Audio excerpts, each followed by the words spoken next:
quero falar da biografia de outra pessoa hoje. Quero falar de outra pessoa, quero falar de outro personagem. Eu quero ter essa oportunidade. Ontem, enquanto nós vinhamos para cá, estava a conversar com o Éder e com a Viviane, e eles me mostraram, porque, queridos, eu sou pastora de igreja, sou pastora sênior mesmo.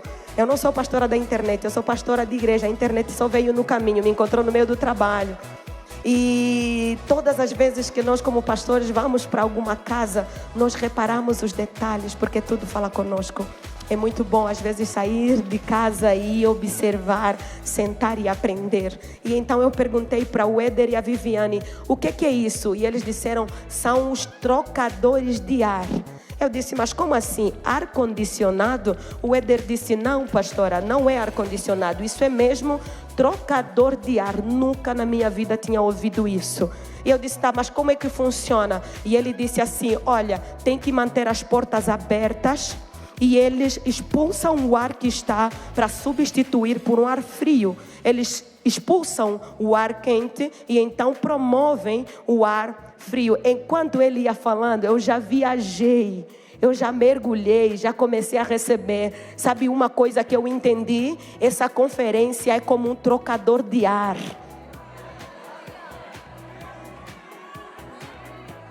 E olha o que o Éder disse, as portas têm que estar.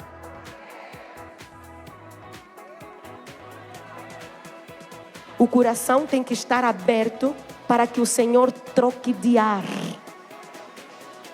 E diferentemente daquele ar ali fora, Ele vai tirar o ar frio dentro de nós e substituir por um ar quente que consome tudo à nossa volta. Por favor, abra comigo a sua Bíblia em Lucas, no capítulo 24. Lucas, capítulo 24.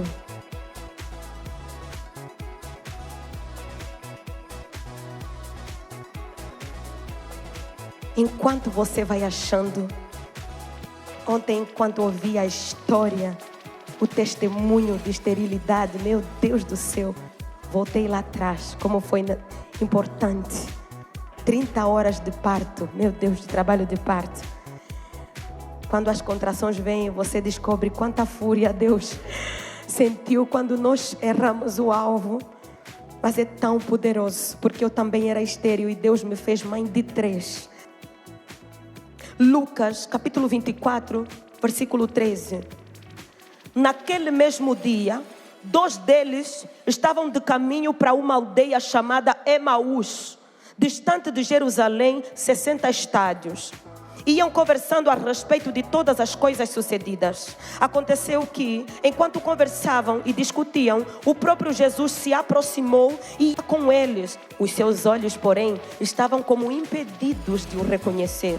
Então lhes perguntou Jesus, que é isso que vos preocupa? E de que ides tratando à medida que caminhais? E eles pararam entristecidos. Versículo 18. Um, porém, chamado Cleopas, respondeu dizendo, és o único porventura que, tendo estado em Jerusalém, ignoras as ocorrências desses últimos dias? Ele lhes respondeu, quais? Explicaram o que aconteceu a Jesus o Nazareno, que era varão, profeta, poderoso em obras e em palavras, diante de Deus e de todo o povo. E como os principais sacerdotes e as nossas autoridades o entregaram para ser condenado à morte e o crucificaram. Ora, nós esperávamos que fosse ele quem havia de redimir a Israel. Mas, depois de tudo isso, é já este o 3º dia desde que tais coisas sucederam. E verdade, também que algumas mulheres das que conosco estavam nos surpreenderam tendo ido de madrugada ao túmulo e, não achando o corpo de Jesus, voltaram dizendo terem tido uma visão de anjos, os quais afirmam que ele vive. De fato, alguns dos nossos foram ao sepulcro e verificaram a exatidão do que elas disseram, mas não viram. Versículo 25. Então lhes disse Jesus, ó nécios e tardos de coração, para crer tudo o que os profetas disseram. Porventura, não convinha que o Cristo padecesse e entrasse na sua glória? E começando por Moisés, discorrendo por todos os profetas, expunha-lhes o que a seu respeito constava em todas as Escrituras. Quando se aproximavam da aldeia, para onde iam, fez ele menção de passar adiante. Mas eles o constrangeram, dizendo: fica conosco, porque é tarde e o dia já declina. E entrou para ficar com eles. E aconteceu que, quando estavam à mesa, tomando ele o pão, abençoou e, tendo-o partido, lhes deu. Versículo 31. Então se lhes abriram os olhos e o reconheceram, mas ele desapareceu da presença deles. E disseram um ao outro: porventura não nos ardia o coração quando ele pelo caminho nos falava, quando nos expunha as Escrituras? E na mesma hora, levantando-se, voltaram para Jerusalém, onde acharam reunidos os 11 e os outros com eles, os quais diziam: o Senhor ressuscitou e já apareceu a Simão.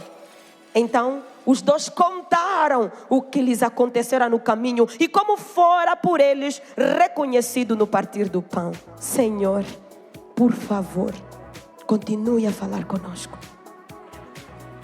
A tua voz é a mais doce, mais prazerosa, a voz mais potente, mais competente, capaz de nos direcionar e principalmente vivificar. Nós dependemos de Ti, confiamos em Ti, nos rendemos a Ti. Por favor, fale conosco mais uma vez, através da Tua palavra. Nós Te agradecemos em nome de Jesus. Amém. Queridas, ativadas no espírito e motivadas no corpo, é o que eu quero falar nessa noite. Ativadas no espírito e motivadas no corpo. Repita isso comigo: ativadas no espírito e motivadas no corpo. O contexto da nossa leitura nos apresenta a atualização das últimas notícias da vida de Jesus, da morte de Jesus e da ressurreição de Jesus. Apresenta também algumas mulheres que vão ao túmulo para levar alguns aromas, como é característico de mulheres úteis e cuidadosas, para preparar o corpo do Mestre. Cada uma dessas mulheres tinha uma história com Jesus.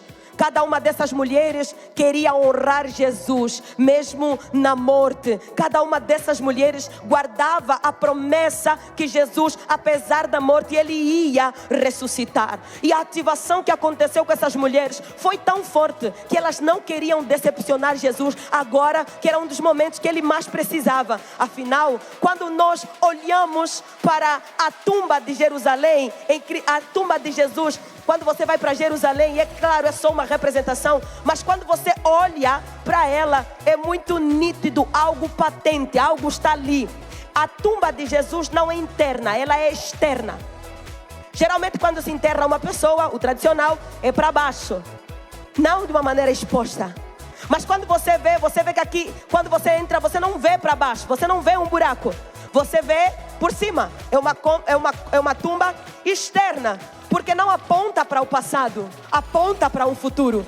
Não aponta para um fim, aponta para um recomeço. Não é uma tumba qualquer, não é uma morte qualquer. É a morte do Filho de Deus, o Criador dos céus e da terra. Então elas vão com todo o temor. E o versículo 5 aponta para essa realidade, onde muitas vezes nós precisamos olhar e perceber. Porque quando nós dizemos assim, Jesus não está morto, Ele ressuscitou, estamos a dizer, existe esperança. Acima de tudo e de todos existe esperança. E para nós esperança não é um sentimento, não é apenas um adjetivo para apontar para algo que eu sinto ou deixo de sentir. Para mim esperança é uma pessoa, para nós a esperança é uma pessoa, e a nossa esperança é Jesus.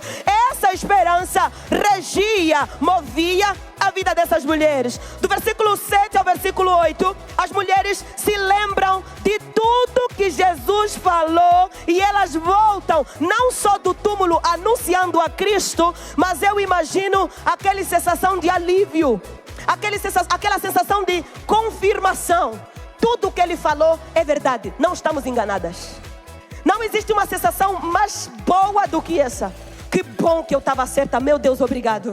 Que bom que isso veio de ti, meu Deus, obrigado. Que bom que a atuação, meu Deus, obrigado. Que bom que aquela profecia veio de, meu Deus, obrigado. Eu imagino elas conversando e dizendo, uou, realmente é um rabi, realmente é um mestre, realmente estamos no lugar certo, no caminho certo, andando na direção certa. Existe um sentimento muito claro. Quando você anda com Deus, você pode ficar descansada porque você está no lugar certo, na hora certa, se movendo da maneira correta. Agora, se você não está no centro da vontade de Deus, minha querida, hoje é uma oportunidade para você consertar, ajustar, recalcular a sua rota e começar a pensar: se hoje for o último dia da minha vida, eu quero estar com o meu mestre. Elas não vêm apenas a falar de Jesus ou da sua ressurreição. Elas vêm agora ativando todo mundo que elas encontram pelo caminho. Começando com elas mesmas. Viu, Maria? Maria, você viu? É verdade. Quando você vê o capítulo 24, lá a partir do versículo 5 diz: estando elas possuídas de temor. Sabe o que é possessão? É você não conseguir segurar, é você perder a noção da realidade aqui à tua volta. Sabe o que é estar possuído de temor? É você não ficar no WhatsApp na hora da palavra, é você não pensar no teu problema na hora que o Espírito Santo está te levantar para te levar para a próxima estação. Possuídas de temor, diz a minha versão. E elas se deparam com dois anjos que dizem: importa que o Filho do Homem seja entregue nas mãos de pecadores e seja crucificado e ressuscitado no terceiro dia. Agora, uma coisa muito linda. Eles perguntam: vocês estão a procurar entre os mortos aquele que vive? Mas isso não é apenas um jargão. Isso não é apenas uma frase interessante. Isso é a declaração. Aconteceu realmente exatamente como ele havia dito. O versículo 10 cita as mulheres que estavam aí. Maria Madalena. E você sabe quem é essa mulher? Que foi tão impactada por Deus, tão tocada por Deus, que ela não podia não estar no túmulo nessa madrugada. Ela tinha que estar lá. Queridas, existem coisas na nossa vida que você não pode não estar. Existem coisas na nossa vida que você não pode não fazer. Existem coisas na nossa vida que você não pode ficar distraída. Existem decisões que mudam os nossos destinos. Existem lugares que é necessário que quando Deus te ativa para estar lá, você tem que estar lá. Existem coisas que quando Deus diz assim, faça, você tem que se levantar e fazer. Porque se você não fizer, você coloca em risco tudo que Deus está preparando na próxima estação, na próxima fase. Maria tinha que estar ali, Maria Madalena tinha que estar ali. Diz que Joana também está ali. Maria, mãe de Tiago, também estava ali. E outros apóstolos que acabaram confirmando o que aconteceu.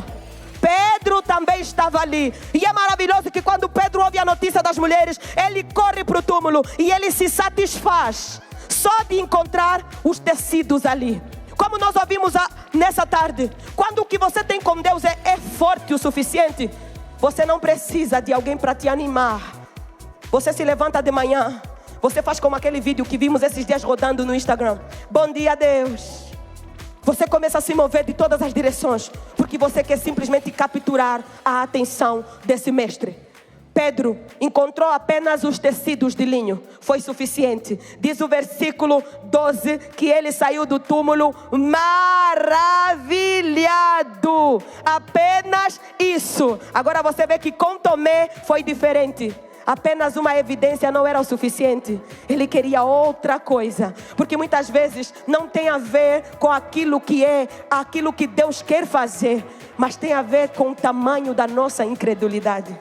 O pastor Walter nessa tarde falou algo muito interessante, entre todas as outras que praticamente eu não sei como é que você ficou, mas eu estava com tanta fome quando eu cheguei aqui hoje à tarde. Eu fiquei sem fome nenhuma, porque eu comecei a entender coisas tão pontuais a respeito de coisas que Deus tem falado, que quando a pastora Eliane me segurou, eu quase falei para ela: é perigoso me segurar quando Ele vem, não me toca porque eu posso te deixar cair.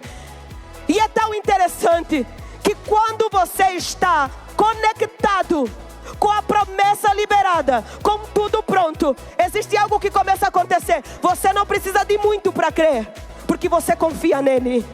Você confia nele. E no meio dessa conversa, dessas atualizações, no meio desse vai aqui, vai ali, Jesus escolhe 2 discípulos que estão aí para uma direção onde não deveriam ir. Estão a voltar, estão a ir para Emaús. Era para ficar, para permanecer em Jerusalém, mas eles estão a ir para Emaús. O versículo 15 diz que enquanto eles conversavam, Jesus invade. Jesus, ele não chega. Jesus, ele entra. E dependendo da estação ou da situação, às vezes ele entra com um colírio. Às vezes ele entra com um cheiro assim para perfumar a tua estação. Às vezes ele entra com 2 pés no peito. Eu não sei vocês, mas comigo ele sempre entra com 2 pés no peito. Às vezes ele te puxa pelo colarinho, te chama no canto. Ele chega e ele entra na conversa. Existe algo que me assusta. No versículo 16 diz que Jesus estava com eles. Mas os seus olhos estavam como que impedidos. E quando Jesus conversa, eles explicam tão bem a história de Jesus. E eles eles ficam indignados. Como assim? Você é o único que não sabe do que aconteceu? E você vê que a linguagem muda. O vocabulário desses 2 discípulos muda. Eles já não dizem mais o nosso mestre. Olha o que eles dizem: Jesus, o Nazareno, que foi crucificado pelos principais sacerdotes. Eles colocam uma certa distância, porque os olhos deles já não estavam mais abertos. Os olhos deles estavam fechados. Eles nem perceberam que era Jesus que estava ali. Olha só, eles contam sobre a história, mas não carregam as marcas do principal personagem da história. Eles falam sobre as últimas notícias, mas eles não têm uma novidade de vida para contar. Eles conhecem sobre a tradição judaica de ponta a ponta. Eles sabem exatamente quando foi, como foi, quem fez. Mas é tão interessante que eles falam como se fosse só mais uma história. A partir do momento que Jesus para nós se torna só mais uma história, a nossa vida começa a correr perigo. Porque nós começamos a buscar uma ativação carnal. Querida, Deus não quer ativar a sua carne. Deus quer ativar o teu espírito. Porque se o teu espírito estiver ativado, a tua carne obedece. A tua carne se rende. Apóstolo Paulo em Gálatas capítulo 5 vai dizer assim: olha, andai no espírito e jamais satisfareis a concupiscência da carne. O corpo deles sabia falar sobre a história. O espírito deles estava distante do personagem principal da história. O corpo deles andava com Jesus, ouviam a história de Jesus, e eles mesmos dizem: o que fez milagres e maravilhas. Mas o espírito deles estava a voltar para uma direção onde Jesus disse para não estar. Não se posicionaram no lugar correto. Se Jesus, nessa conferência, ativar só a nossa carne, na segunda-feira estaremos só cansadas de tanto pular. Se o Espírito de vida não soprar mais uma vez nas nossas vidas, na segunda-feira vamos nos lembrar só das frases fortes que recebemos e que nos fizeram arrepiar da cabeça aos pés. Se nós não formos ativadas no Espírito, na segunda-feira estaremos tão desanimadas como se não tivéssemos participado de tudo isso que está acontecendo aqui. Nunca vimos uma geração que desanima tão rápido, que desiste tão rápido, que para tão rápido, que se entrega tão rápido, que se vende tão rápido, que se negocia tão rápido, que abre mão dos seus valores tão rápido. Por quê? Porque estamos a buscar ativar a nossa estima. Para ter autoestima alta. A ativação espiritual não é para termos uma autoestima alta. Se você quer autoestima alta, vai caminhar, vai comer açúcar, come chocolate. A ativação espiritual vai te abrir no meio, vai te quebrar, vai te amassar. Você vai ter que olhar na cara de Deus e Deus vai olhar na tua cara, e tudo aquilo que não vem dele, ele vai ter que remover, porque barro sujo não serve para fazer vaso.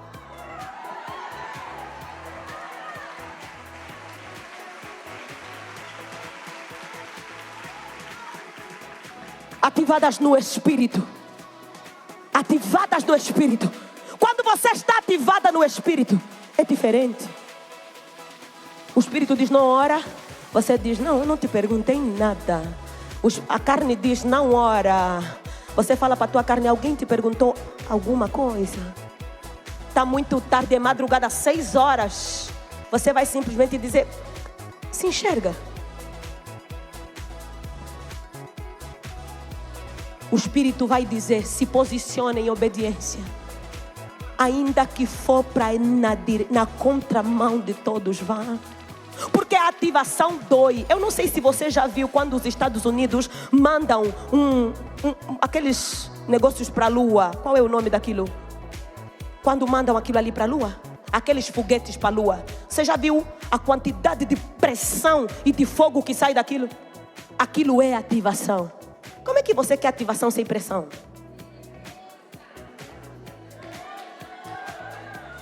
Não existe ativação sem pressão. Não existe ativação sem fogo. Não existe ativação sem renúncia. Não existe ativação sem morrer. Porque se você quiser ser ativada sem morrer, você vai começar a querer coisas que não são do seu tamanho. Você vai querer ter a unção de Paulo com o coração de Abisalão. Você vai querer sentar no trono sem saber o que é governar. Você vai ser uma menina no corpo de uma mulher. Tem ancas, é bonita, o peito está duro, não tem tantas varizes, nem tanta celulite, o cabelo não tem duplas pontas, é sarada, mas vai para o inferno.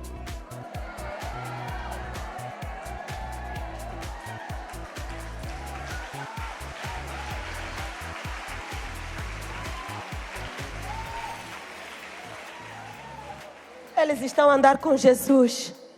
E é magnífico porque Jesus tem uma classe, uma paciência. Jesus escuta eles terminarem de falar dentro da tolice deles. E no final ele diz, ó nécios. Eu acho que esse ainda é o elogio mais adequado assim para esse momento. Porque eu acho que Jesus queria falar uma outra coisa. Talvez se fosse antes dele ressuscitar, quem sabe já daria 2 tapas. Porque antes ele também bagunçou as mesas dentro do templo. Porque é muito complicado Jesus olhar e perceber que eles se esqueceram de tudo. O versículo 19, ele expõe uma lacuna que me denuncia nessa conferência.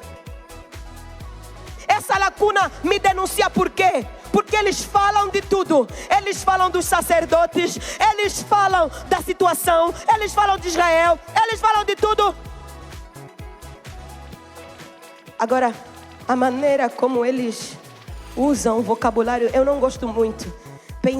Nós esperávamos que ele iria redimir Israel. Ele está a dizer, Jesus fracassou.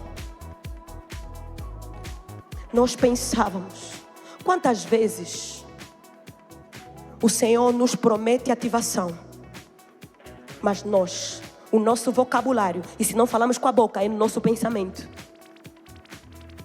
nos comunicamos como se Jesus tivesse fracassado.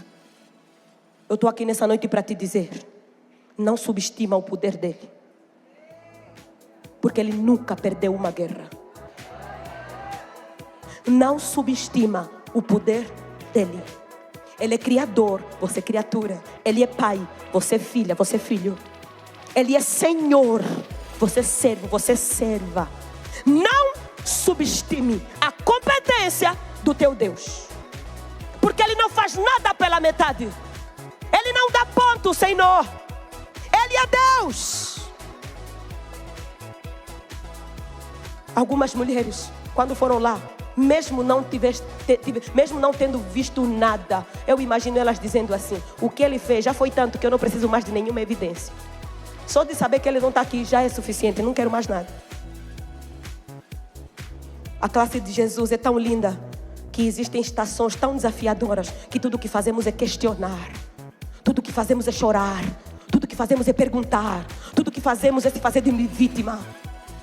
Escuta uma coisa: Deus não tem pena de você, porque Ele acredita em você.